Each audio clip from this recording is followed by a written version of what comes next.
जय भारत साथियों, उम्मीद करता हूं कि आप सभी सकुशल होंगे। मैं आरपी मौर्य, राष्ट्रीय अध्यक्ष मंडल चीफ, भारतीय राष्ट्रीय पार्टी। साथियों, आज आपके बीच में एक बहुत ही इंपॉर्टेंट विषय बिंदु को लेकर के आया हूं।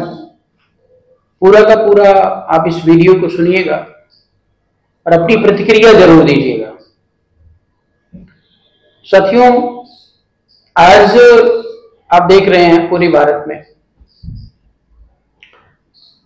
इस बात की लड़ाई नहीं है कि हम देश में मानवता स्थापित कर लें, हर व्यक्ति को सुखी और संपन्न बना दें, हर व्यक्ति को खुशहाल बना दें। इस बात की लड़ाई नहीं है। लड़ाई ये है कि कौन सभी पर कब्जा कर लेगा, कौन सभी पर कब्जा कर लेगा, कितनी जल्दी वो पूरे भारत को अपने कंट्रोल में कर लेगा। साथियों, मुझे इस लड़ाई को नहीं लड़ना है। कहते हैं हम, जीत हार उनकी खातिर है जिन्हें किसी से लड़ना है, और हम तो मानवता की राही बस मंजिल तय करना है। साथियों, आप सभी को पता है कि भगवान बुद्ध इस पूरे ब्रह्मांड की प्रथम ऐसे गुरु हैं, प्रथम ऐसे विश्व गुरु हैं जिनकी तुलना किसी से नहीं की जा सकती है। भगवान बुद्ध ने खुद कहा है कि आप भी बुद्ध बन सकते हो, और बहुत सारे लोग प्रयास भी कर रहे हैं, बहुत अच्छी बात है। लेकिन जिसने किसी चीज की नींव को रखा, आविष्कार किया, रिसर्च किया, और सबसे पहले उस चीज को हमारे समाज में, हमारे देश में या पूरे विश्व में मानव कल्याण के लिए लाया, वो वास्तव में पूजनीय है। उसका योगदान अतुलनीय है, जो कभी भुलाया नहीं जा सकता। और ऐसे ही तमाम महापुरुष हैं। अखंड भारत के जनक सम्राट चंद्रगुप्त मौर्य, विश्व विजेता सम्राट अशोक महान,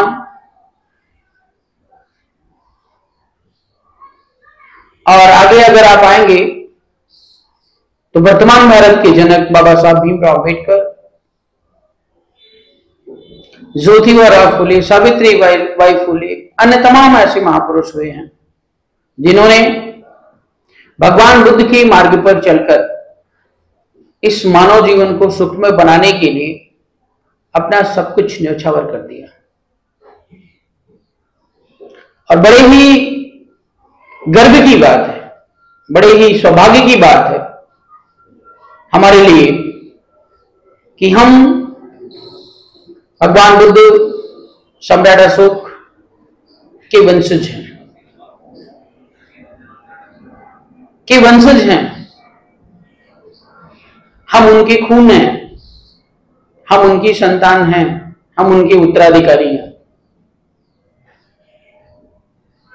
और भारत देश को फिर से सोने की चिड़िया बनाने की जो जिम्मेदारी है, वो सर्वप्रथम हमारी है। मीन्स स्पेशली मौर्य, कुशवाहा, शाक्य, सैनी समाज के युवा साथियों की है। साथियों, भगवान बुद्ध ने, सम्राट अशोक ने, सम्राट चंद्रगुप्त मौर्य ने सिर्फ अपनी ही जाति, बिरादरी या अपने ही भाई भतीजे के लिए काम नहीं किया। उन्होंने पूरे भारत को एक नई दिशा दी, एक नई पहचान दी। एक तरफ तो विश्व गुरु की बात करें, और दूसरी तरफ मौर्य वंश में दो ऐसे राजा हुए हैं, सम्राट चंद्रगुप्त मौर्य और सम्राट अशोक महान, जिनकी तुलना किसी से नहीं की जा सकती। लेकिन साथियों, आज हमारी स्थिति, मौर्य कुशवाहा शाक्य सैनिक की स्थिति देश में क्या है, ये किसी से छुपा नहीं है। मीन्स हमारी सोच ही एकदम गुलामी की सोच हो गई है।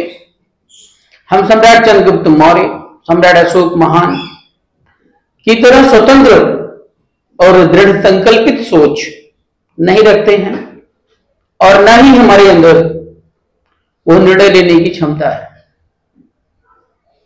तो अगर आपके महापुरुष मीन्स आपके पूर्वज इतने महान थे, एक बहुत बड़ी विरासत के साथ पूरे विश्व में छाए हैं, किसी परिचय के मोहताज नहीं हैं, तो निश्चित तौर पर कोई भी उन्हें अपना बाप बनाने से पीछे नहीं हटेगा। वैसे भी आपने देखा होगा, अगर किसी के दादाजी, किसी के पिताजी पैसे वाले हैं, तो उन्हें हर कोई अपना बाप बनाने में देर नहीं करता है।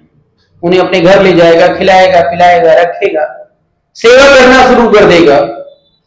इस वजह से नहीं कि वो मानवता का पुजारी है, वह इंसानियत को समझता है, वह इस वजह से उनकी सेवा में लग जाता है कि उनके साथ विरासत या उनके पास विरासत बहुत लंबी है, पूंजी लंबी है, और उनके जाने के बाद हमें मिल जाएगी। तो आज इस देश में जो सम्राट अशोक के वंशज हैं, वास्तविक जो वंशज हैं, जो उनके खून है, वे नेताओं की अगर मैं बात करूं तो दलाली में, चाटुकारिता में, दल बदलने में, इधर उधर कूदने में, सेवा करने में विश्वास करते हैं।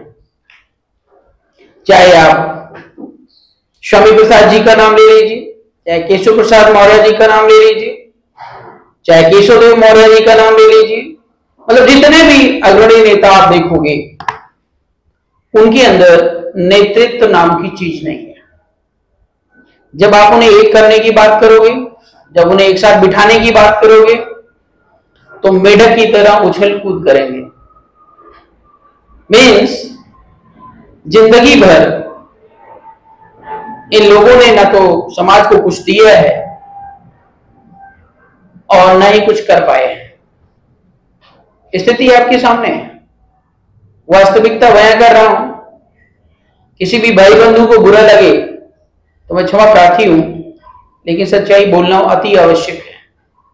तो ऐसे ही इन चाटुकार और दलाल जो नेता हैं, तथाकथित नेता जो हैं, अगर इनके नेतृत्व में समाज को दिशा देते रहेंगे, तो मैं बता दूं कि 5000 साल में भी आपके समाज का कोई भी वर्चस्व या कोई भी दिशा मेंटेन नहीं हो पाएगी। और कहते हैं ना कि बेटा वही होता है जो पिता का नाम रोशन कर दे, पुत्र वही होता है जो अपने पूर्वजों का नाम रोशन कर दे और उनसे भी महान कार्य करके दिखाए। लेकिन बड़ी शर्म की बात है कि आज हमारी ही जो है जाति बिरादरी के लोगों में इतनी मानसिक गुलामी की सोच पैदा हो गई है कि वे उनसे निकलना नहीं चाहते हैं। ऐसे में आपकी विरासत पर कब्जा करना लाजमी है। एक तरफ आप देख रहे होंगे कि जब भगवान बुद्ध ने संघ की बात करी, इतना जबरदस्त फार्मूला था, आप लोगों ने संघ नहीं बनाया, आप लोगों ने संघ की को वहां तो नहीं दिया। और वही आप देख लीजिए कि आरएसएस इतना बड़ा संघ बना करके पूरे देश पर वैचारिक रूप से कब्जा करके बैठा हुआ है। संघ में बड़ी शक्ति है, ये बात भगवान बुद्ध बहुत पहले बता गए थे। तो आरएसएस ने भगवान बुद्ध को फॉलो किया, और आज आप देख ही रहे हैं कि आरएसएस की स्थिति, आरएसएस का रोल इस देश में क्या है। वहीं पर हम लोगों ने कहा कि नहीं, हमारे घर की खेती है, कहते हैं ना, गांव में देहात में एक कहावत है, घर की मुर्गी दाल बराबर। तो हमने संग नहीं बनाया, हमने उसको मजाक में लिया, हमने उसको हल्के में लिया, और आज बिखरे हुए हैं। जो छोटे छोटे जग रहे हैं, छोटे छोटे दल बना करके या संघ बना करके इधर उधर घूम रहे हैं, उनसे जब हम बैठने की बात करते हैं तो सड़क के वहां चले जाते हैं। मतलब ईगो, स्वाभिमान नहीं करेंगे, स्वार्थ में भरी हुई महत्वाकांक्षा इतनी जबरदस्त है कि वो ओवरऑल इस सिस्टम को, ओवरऑल भगवान बुद्ध के उद्देश्य को समझना और परखना नहीं चाहते। साथियों, अभी भगवान बुद्ध के फार्मूले को लेकर के आरएसएस ने इतना बड़ा बना लिया सब कुछ। मीन्स जो भगवान बुद्ध ने तलवार आपको दी थी कि बेटा जाइए देश और समाज की रक्षा करिएगा, मानवता स्थापित करिएगा, हर मानव को खुशहाल बनाइएगा, उस तलवार का इस्तेमाल अगर किया है तो सिर्फ सम्राट अशोक महान ने किया है। उसके बाद वो तलवार पड़े पड़े सड़ गई और अभी भी सड़ी रही है, और उसी तलवार का इस्तेमाल आरएसएस वालों ने किया। लेकिन जहां पर भगवान बुद्ध ने तलवार से देश और समाज की रक्षा की बात करी थी, उसी तलवार का इस्तेमाल आरएसएस वाले लोगों का गला काटने में या उसका दुरुपयोग कर रहे हैं। तो यह स्थिति है आपके पूर्वजों द्वारा दिए गए कंसेप्ट फार्मूले कि आज वर्तमान भारत में। ऐसे ही हमारे पूर्वजों ने इस पूरे देश को क्या नहीं दिया। भारतीय संविधान में बाबा साहब भीमराव अम्बेडकर ने जो कुछ भी लिखा है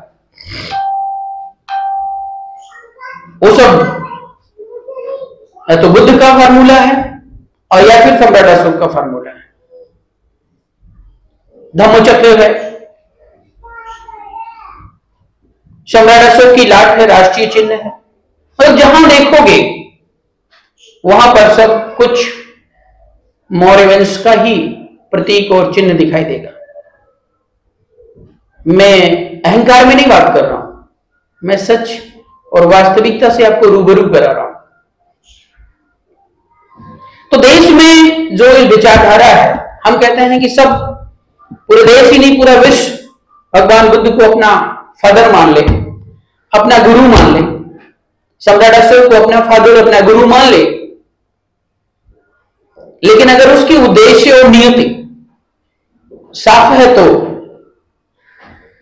और नहीं तो आपको पता है कि दमनकारी लोग हमेशा आते रहे हैं और अपने स्वार्थ में वे एक वास्तविक जो विचारधारा है उसको खा करके चले गए हैं, उसको लपेट के चले गए हैं। छोटा सा उदाहरण मैं बता दूं आपको। आज 1 अक्टूबर है और कल 2 अक्टूबर है। इस देश के राष्ट्रपिता महात्मा गांधी, जो भी आपने देखा होगा कि सभी के मोबाइल पर अपडेट आ गया नरेंद्र मोदी के माध्यम से कि फला तारीख को इतने बजे पूज्य गांधी जी की पूजा अर्चना में आप सभी लोग अपना योगदान दीजिए। नरेंद्र मोदी जी गांधी जी का प्रचार प्रसार नहीं कर रहे हैं। नरेंद्र मोदी जी गांधी जी के माध्यम से आप तक पहुंचना चाहते हैं, आपको याद दिलाना चाहते हैं कि हम जिंदा हैं अभी। अब आप बता दीजिए कि मोबाइल आपकी चला सरकार रही है, वो भी प्रचार के लिए। सोचने वाली बात है। खैर, मैं गांधी जी की बात कर रहा था। तो गांधी जी ने जो सत्य, न्याय और अहिंसा का पाठ इस देश को पढ़ाया है, वो सत्य, न्याय, अहिंसा का पाठ गांधी जी ने कहां से सीखा था? ये मेरा बहुत बड़ा प्रश्न है। किसी भी भाई बंधु को अगर पता होगा जरूर बताइएगा। मैं बता देता हूं। सत्य, न्याय, अहिंसा का पाठ सबसे पहले भगवान बुद्ध ने ही पढ़ाया। और गांधी जी ने, आपको तो पता, अभी 2-4 दिन पहले भगत सिंह की जयंती भी थी। जब भगत सिंह 23 साल की उम्र में फांसी पर झूल रहे थे, तो वही गांधी जी मस्ती की मूड में थे, और वही गांधी जी ने सत्य, न्याय, अहिंसा का पाठ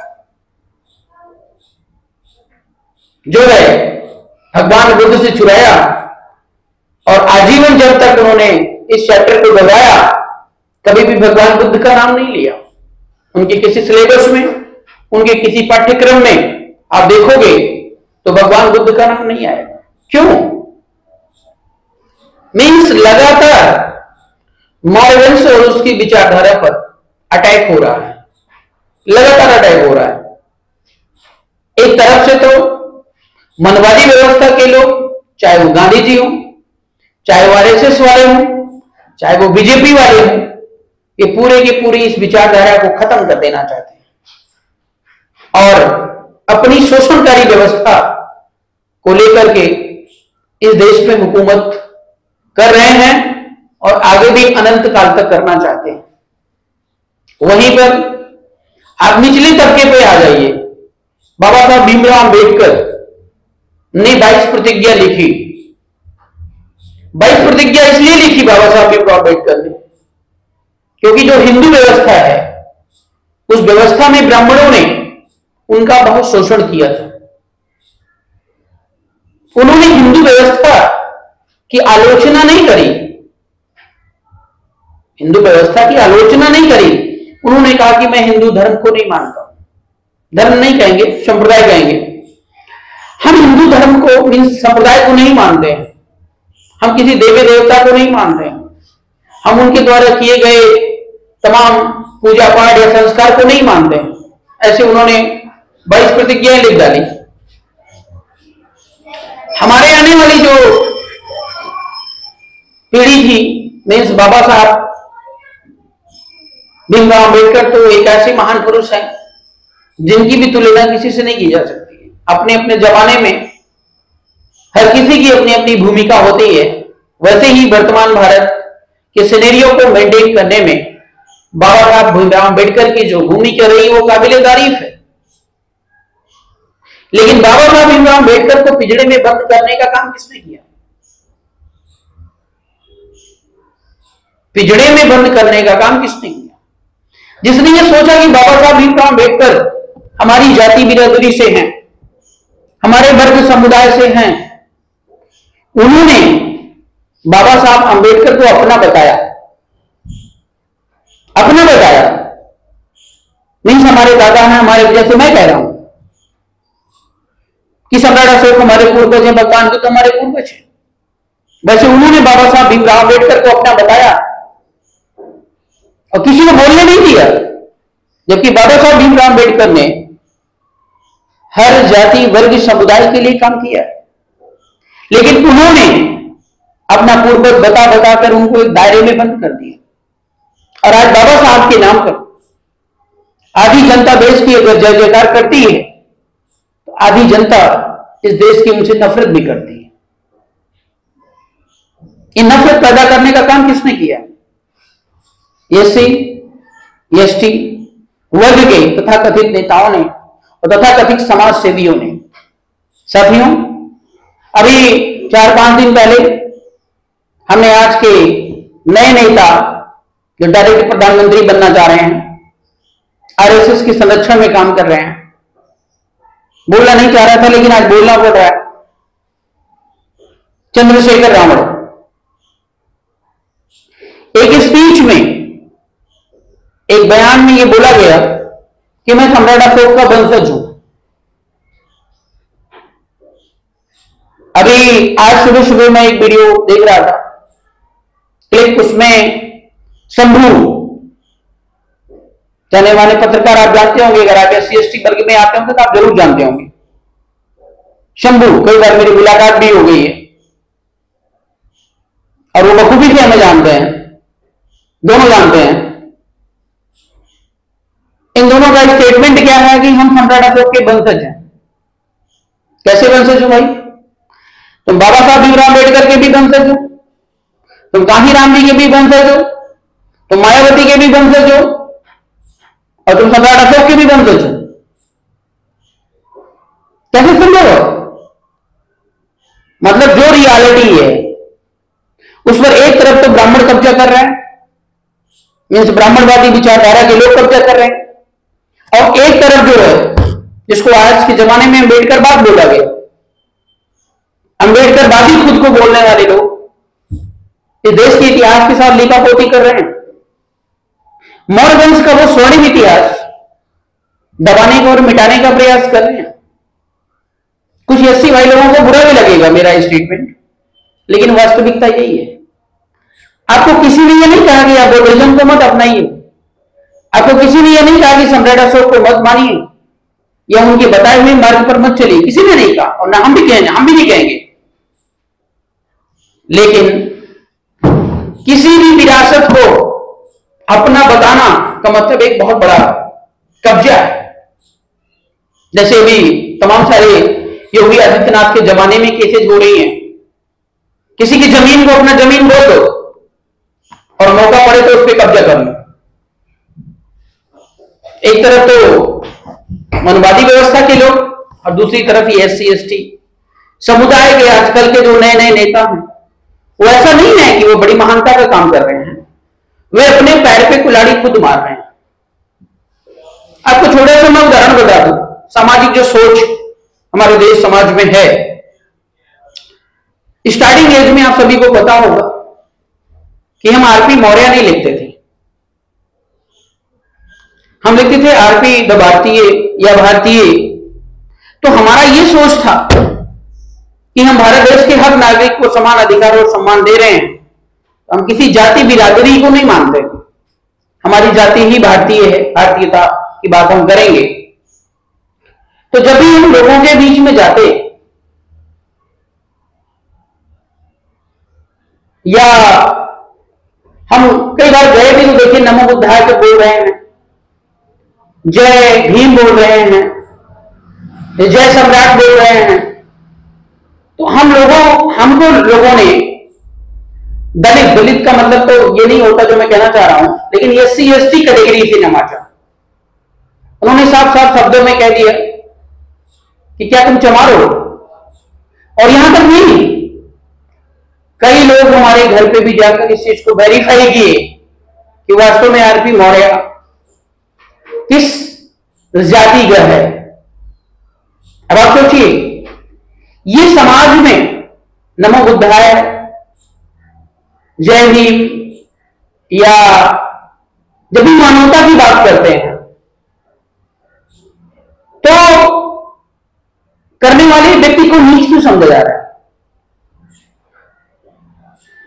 इसके दोनों के दोनों बराबर के जिम्मेदार हैं। एक तो मनवादी व्यवस्था के लोग जितना जिम्मेदार हैं, उससे कहीं ज्यादा एससी एसटी कैटेगरी के तथाकथित नेता जिम्मेदार हैं। क्योंकि जैसे ब्राह्मण है वो अपने बगल में नहीं बिठाना चाहता है, मनवादी व्यवस्था के लोग अपने बगल में आपको बिठा करके आपको अधिकार सम्मान नहीं देना चाहते हैं।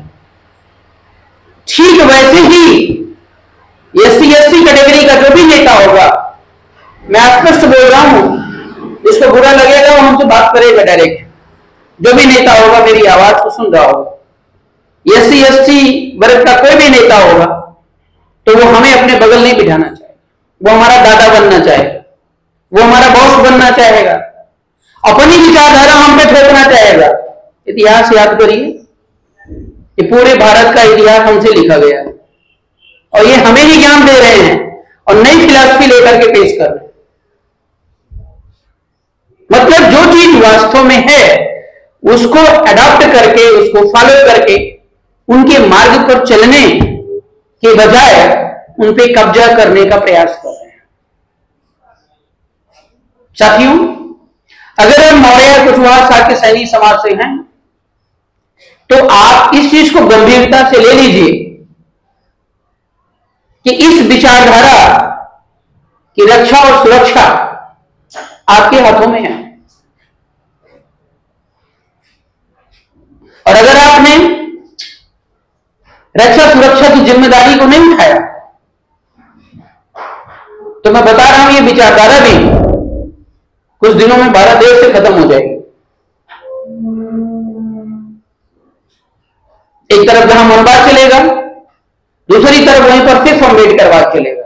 अम्बेडकरवाद नहीं, बाबा साहब भीमराव अम्बेडकर आज होते तो बुद्ध की चरणों में नतमस्तक होते, लेकिन आजकल के तथाकथित एससी एसटी के नेता बाबा साहब भीमराव अम्बेडकर को बुद्ध का बाप बनाने में लगे हैं। एक कटु सत्य बता रहा हूं मैं।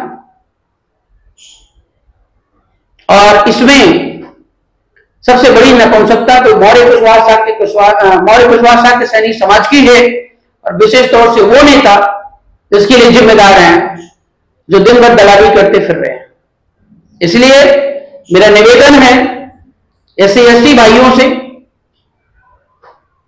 कि आपको मैं अपना भाई मानता हूं, ऊंच नीच छुआछूत इन सब चीजों से हमारा कोई लेना देना नहीं है, लेकिन जो चीज वास्तविक है वो वास्तविक ही परोसिए, वास्तविक ही बताइए,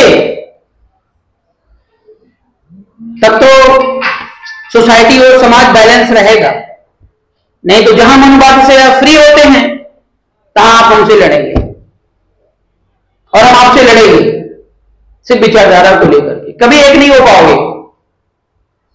और मनवादी व्यवस्था के लोगों से मेरी कोई अपील नहीं है, क्योंकि उनको समझाना बड़ा कठिन है, और जो लोग एससी एसटी ओबीसी वर्ग से हैं और वो मनवादी व्यवस्था में लिप्त हैं, वे समझिए देश के लिए और इस समाज के लिए अभिशाप है।